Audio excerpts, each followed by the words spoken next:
Hello, my friends, and welcome to the Secrets of a Witch podcast with me, Sabrina Scott, where I talk all about life, love, healing, witchcraft, magic, spirituality, and everything in between.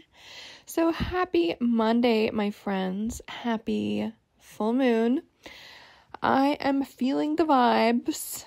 I don't know. I'm not always in a good mood on every full moon, but right now I am, and so I hope everyone else is also in a good mood. And it could be because it's Sagittarius season, which is my season. It could be because I just got some Black Friday sales, so I am happy. If anyone is curious, my Black Friday splurge was a few things from Lululemon. I know, kind of basic, but who cares? And I also got these really cool waterproof sneakers. So I tagged them in my Instagram story. It's not an ad. I'm not sponsored. I bought them with my own money.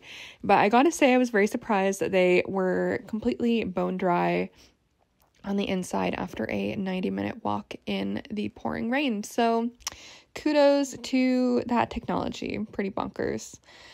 But anyway, so for today's episode, I wanted to talk a little bit about the importance of zooming out.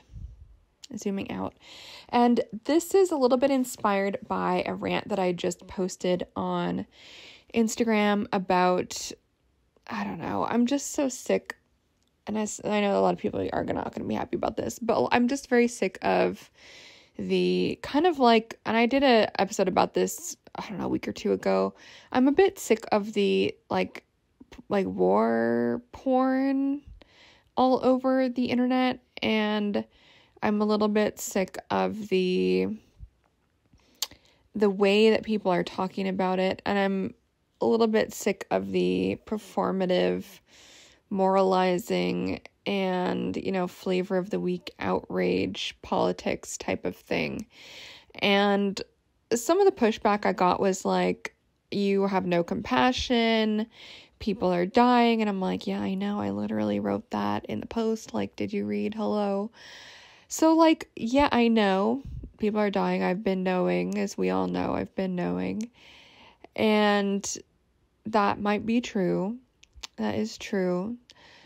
But I really don't think that it's one or the other. I don't think we have to pick about this or about anything. I think it's possible to acknowledge that what is going on right now in terms of war and genocide is very messed up. I think it's possible to admit that and know that that's accurate.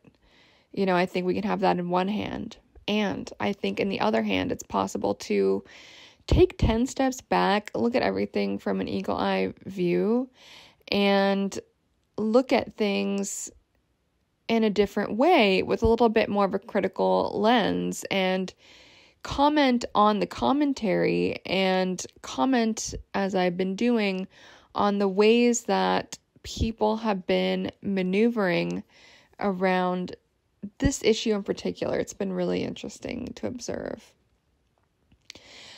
And some of the criticism that I got, like, obviously a bunch of it is like from teenagers who are not fully baked yet, and that's cool. I was a not fully baked teenager who thought I knew everything at one point too, so I get it. The world needs those kids to be grumpy. Like, I understand. I've been there. We all go through it, I guess. That being said, I just think it's important to be able to zoom out and talk about not just what is close up, right? Because what is close up is all the images of death, all of the horribleness, which I won't get into because you guys already know, because you all watch the news or read the news or are on social media getting barraged endlessly with this stuff, right? So I don't need to rehash it for you. That is up close and personal with, I think, pretty much everyone on the planet that exists. Like, it's, you can't avoid it. It's a thing. And so that is the up close and personal view. And I think sometimes when we are so in the up close and personal view, whether it's around something like war or whether it's around our own life, it's really easy to get distracted or confused or kind of hoodwinked, or to not notice a dynamic that's going on. You know, sometimes people don't see the forest for the trees. I think in political issues as well as in our own individual lives, right? And so I guess it makes sense in Sagittarius season I'd be talking about the importance of zooming out, taking those steps back, and not getting swept up in the tornado of outrage. And I know it's tough, but I think it's possible, and I think it's really important to actually take a few steps back from the tornado of outrage. And I can hear the criticism already. It's saying, but if you're not outraged, you're not paying attention. If you're not outraged, if you're not posting all these war images every 5 seconds, then you have no compassion, you have no heart, you have no soul. That's the narrative right now. And so there's this shame that's going on, that's circulating. There's a contagion of shame and obligation to share, to be approved of by the strangers on the internet. All these things are happening, I think, to a lot of people. And there's also the confusion of the internet with real life. Like, obviously, the internet is a part of real life, but just because something doesn't post something on the internet doesn't mean they're not involved in other ways. It's like a very weird surveillance type of thing that, you know, people are doing with this. It's very strange, but I think sometimes the outrage politic and being so in that emotional state, being outraged, being traumatized, being in this state of shock, you know, I think that can actually disconnect us from ourselves, from our bodies, from being able to be effective at our own life. And also, if you choose to be an activist, it will stop you from being effective in that work as well. You know, when I was in that space, activist burnout was totally a thing that a lot of people talked about all the time. Everyone experienced it. You know, it's a thing. And so it's absolutely not sustainable. And I have attended this international trauma conference religiously for the past 4 or so years. And one of the concepts that really stuck with me in a really big way was this concept of, and I might be remembering exactly what it's called, but I'm pretty sure it's called empathic personal distress. Something like this.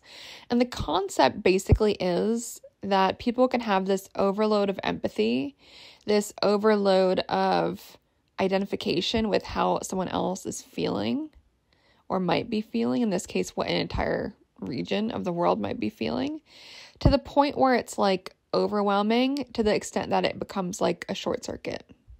And you just can't do anything. You kind of shut down. It's an overload. And so I think, unfortunately, under the motivation of wanting to be seen as moral, wanting to feel moral, wanting to feel like a good person, people are kind of catapulting themselves into this state. And I don't really think, to be honest, that's the compassionate choice to make, compassionate to yourself. And I also don't think it's compassionate to other people, because you can't do shit to like advocate for these folks who are in a struggle if you are too overwhelmed to like do anything other than be in your own traumatized reaction to something. And obviously we can't all choose our reactions. I think that's a thing.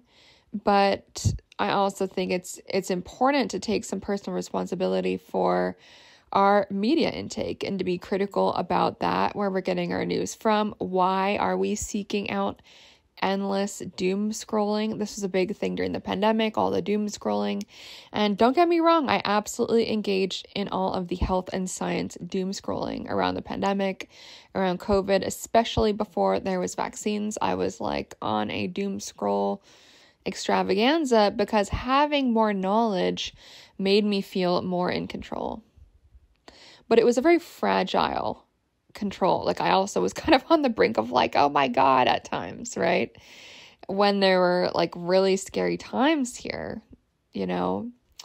And so I think there is a balance, right? I think it's possible to be informed about what's going on in the world and also not traumatize ourselves to the point where we become total fucking raging assholes to everyone around us and have this weird performative kind of parasocial thing with the conflict.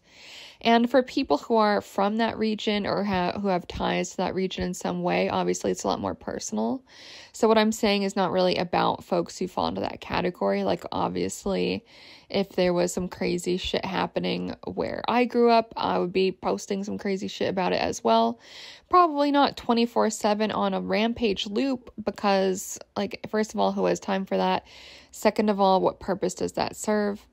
And you know what? I'm kind of remembering back. I recall the George Floyd situation back in 2020, and I remember a lot of very well-meaning white folks were like resharing all of these violent things again and again and again and again. And obviously, no community is a monolith. I think folks who are Black had very diverse kind of reactions to how they wanted people who were not Black to react to things. But one thing that stuck in my mind that I heard from some folks in that space was that they didn't actually want folks to be constantly reposting images of this murder and videos of this murder because it was just so horrific and re-traumatizing. On the flip side, I'm sure there's folks who were like, no, share it so this can be seen and whatever. And so I think that's an important thing to remember, is that there are those diverse voices and opinions within any community, within any conflict. And with this, I am choosing to be the opinion of, let's take a step back and really examine, why are we allowing ourselves, especially if we have no ties to that region, why are we allowing ourselves to get so swept up in this? It's possible to be passionate. It's possible to be committed to human rights. It's possible to try to educate other people and all of this and donate and do whatever the hell it is that within your own worldview you think makes sense. Again, my approach is more spiritual, you know, and I guess being a bit of a leader in the way that I am on this podcast and my work in general, and just encouraging folks to think critically before they just regurgitate whatever some random idiot on the internet told them, you know, and like, don't just regurgitate what I say, because I'm sure to a lot of people I am some random person on the internet, and that's fine. And all I want to do is just encourage folks to think and stop and consider what you're doing and why, and who knows, maybe you go back to what you were doing and maybe your opinion stays the same, but at least you took that moment to kind of reflect and be a bit critical, right? Because I do think that when we are so with our face in all this violence and images of violence, it can actually distract us from an awareness of what we're doing, an awareness of, you know, am I just in this trauma loop? Like, is my nervous system so addicted to outrage that I'm just in this social media loop of, you know, outrage politics? And I'm sure at one point, likely in my early 20s and my late teens, I was super in that, you know, outrage loop. Like, I'm sure there was some probably aspect of my being, whether mental or compulsive or emotional or whatever, that had this impulse to engage in these internet arguments and dramatics and being outraged about this and being outraged about that, for sure. And I think that's part of why I can see it now in other people, now that I'm older. I'm like feeling my age these days, you guys. I know some folks listen to this podcast who are much older than me, but what I'm trying to say is I definitely don't feel like a teenager anymore, and thank God for that. And I think as a result of this growing up, I just have a bit of a different perspective, and I've grown to appreciate slowness, contemplation, consideration of all different sides of an issue in ways that I didn't used to when I was younger. I was much more about immediacy and do it now, decide now, respond immediately, all of this type of thing. And this kind of high pressure engagement around outragey things, whether that's politics or anything else. And I do see people kind of perpetuating that now, including grown people, like not just teenagers, but also to some extent some grown people are doing this. And I just don't think it contributes to peace in any way for anybody. Inner peace, outer peace, like I just really don't think it does. And I think those of us who are removed from it, I think it's important for us to, like if we choose to, obviously everyone can do what the hell they want, but I think if we have that privilege of not being in a war zone, I think it is important for us to safeguard our mental and emotional capacity so that we can be a better service to people around the world or locally who might require our assistance in some way. Because if we are fucking our bodies up, our minds up, our emotions up to the extent, that we can't really function, then we've just kind of cut ourselves off from action. And I think we are in this space where people kind of have convinced themselves that posting on the internet is this high and mighty thing to do. And I think I probably believed that when I was 17. I don't think I believe that anymore. And if you agree or disagree with me, either way, that's cool. We can still be friends. I don't really mind. But I think it is just important to zoom out, to take a few steps back, and to roll things over in our hands a bit and just question ourselves, right? Why am I doing this? And to relate that to life, full moon vibes, it's a great time to do that, One of the things I'm really excited to do for this full moon is I actually dug up my 61-page, self-research document that I wrote up back in 2019 when I was starting to get really serious about my business and take it to the next level. And it's a really long document of who do I want to work with? What are my values? How do different areas of my life contribute to my values and also make me feel like I am living my values, and what kind of clients and blah, blah, blah, blah, what kind of offerings. This thing is really long, and I'm really stoked to look back at it and reflect on how successful I think it probably was for me as a guiding post in 4 years of business. And I'm really excited. I don't know if I'm going to have the capacity to rewrite the whole 61 pages today, but I'm really excited to begin to do that, right? To see what's changed about all of that for me and what has stayed the same. And I could have my face right up to the glass with my business, so to speak, and just be focused on the day-to-day tasks. The Black Friday sale, which is still on, by the way, the week ahead tarot reading, which is tomorrow on YouTube. And, I could just be so in it. And to be honest, the past few years, I probably to some extent mostly was, but I'm really excited to take this zoom out with my business. And part of why I love this time of year and New Year's and all of that is it is this invitation to do this zoom out action with our life, with our love life, with our family life, with our financial life, with our spiritual life. In my case right now with business and everything, and I'm making a bunch of other changes in my life as well. And it's felt really good and grounding. And so I think we can really only do that when we take the time to take 10 steps back and zoom out, right? When we're up close and personal with something that can be triggering, let's say in our own life, maybe that's money. Maybe you're afraid to face this or that. And when we are face up to it, close and personal, it can freak us the hell out. And maybe we make the wrong decision, or we make a decision based on fear, or we make a decision based on, fill in the blank, scarcity mindset. It could be anything.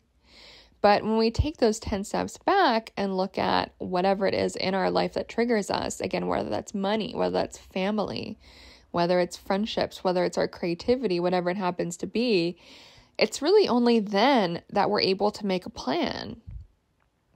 And sometimes that plan is going to be based on instinct and intuition and impulse.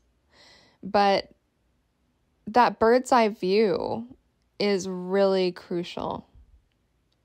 And obviously, our life is this back and forth between being up close and then zooming out. Doing kind of both, I do think, is an important thing to do, but I just want to remind everyone to zoom out, right? Sagittarius season, full moon. Sag season is ruled by Jupiter because Sagittarius is ruled by Jupiter, biggest planet, expansive. We can really only expand when we are willing to see things differently, when we're willing to be open-minded, and when we take a ton of steps back and have that eagle eye view from above. That's really, really important. And I valued that a lot more as I've gotten older. And it's very clear to me, even though I do consider myself to be an expert in a bunch of things, like still, I want to honor the knowledge that I've been able to accumulate in this life so far. At the same time, the world fills me with wonder on a daily basis about how much there is to know, and truthfully, how much I don't know and can never know. Like, it just kind of keeps expanding. Like, the more I learn, the more I realize that learning will never end. And there's so much to know about everything. Like, to use this conflict as an example, the war conflict going on right now. I know a decent amount about it, but I know there's also a shit ton that I don't know about it. And I think that can be said for any area of life, for anybody, you know. And I just think the zooming out, that's the key message for today. Zoom the fuck out, my friends, and be open to things looking different from further away than they did up close. They most likely will.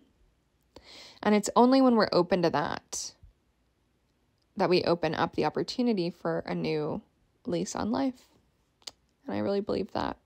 No immediacy culture, my friends. Immediacy is a sham. You don't have to be immediate about anything, about posting on the internet, about making up your mind, about this or about that. You know, obviously, if you've taken a bazillion years to make up your mind, maybe make up your mind. But I think for the most part, we are in a culture that there is this pressure to just immediately say this, say that, release a statement, do this, blah, blah, blah. And I just want to honor a more natural pace and also honor the importance of taking that step back. Zooming out. Okay, friends, that's the episode. I want to remind you guys that my Black Friday sale is still on. You can listen to the last episode of the podcast to hear all about what all is on sale, what is happening. I'm just excited to have these on sale. And if you guys are wanting that zoom out space and also some going super deep in the realms of spirituality, if you want to dip your toes in, all of these offerings, again, are 50% off until Tuesday night, Eastern time. So if spirituality is an area of growth for you, an area of exploration, if business is an area of exploration, I've got my Magic of Business course for an insane discount. Go check it out. Go check it out. SabrinaMScott.com/Black Friday. And one thing I would actually really recommend everyone get, for those of you who haven't gotten it yet, is the Claim Your Magic Affirmation series. So it was designed to be done for the new year, but the new year can be any fucking time. And we can rebuild and reinvent ourselves at any time. We can rebuild our self-esteem. We can claim our relationship to our power. We can decide to expand and root down in self-love anytime we want. Okay, my friends, so do check that out. That's the cheapest offer. I think it's $48.50 or something like that. Math is not my strong suit. But if you guys got any questions about any of those offers, let me know. SabrinaMScott.com/Black Friday. You are not going to want to miss out on this. This is actually the best Black Friday sale I've ever done, or sale at all I've ever done, like significantly discounted. I don't usually do that, like, ever, but I want to show you guys some love, and I know a lot of people are hurting right now, and so I want to give you guys some spiritual tools to get out of that. If you are having a broke o'clock moment right now, do consider Recession Era Witchcraft.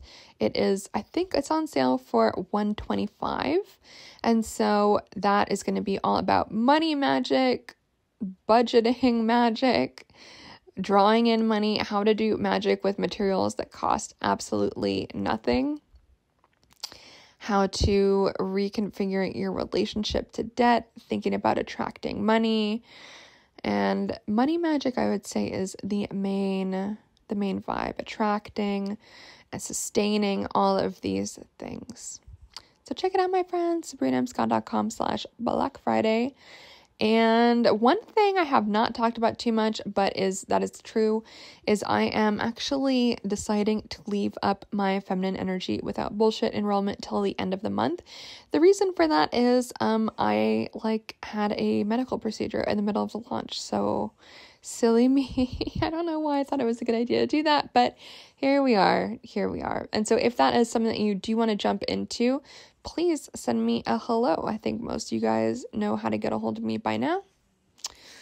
So that's it. Catch you on the flip side. You can check out my website, sabrinamscott.com. Of course, if you want to buy a very cute hoodie to impress everybody and especially yourself, shop sabrinamscott.com. There's also very cute, like, fuzzy hats and toques and stuff. I think in America, y'all call it beanies. I've been up here in Canada so long, I've forgotten the slang. But do check it out. It's super cute. And what else? Instagram.com/SabrinaMScott, YouTube.com/SabrinaScott, my email, CEO@SabrinaMScott.com. And that's it. Thanks so much for listening. I hope you guys are having a wonderful day. Happy full moon. And remember, theme of the day, take 10 steps back, zoom out, and assess from there. Happy full moon. Much love. Bye.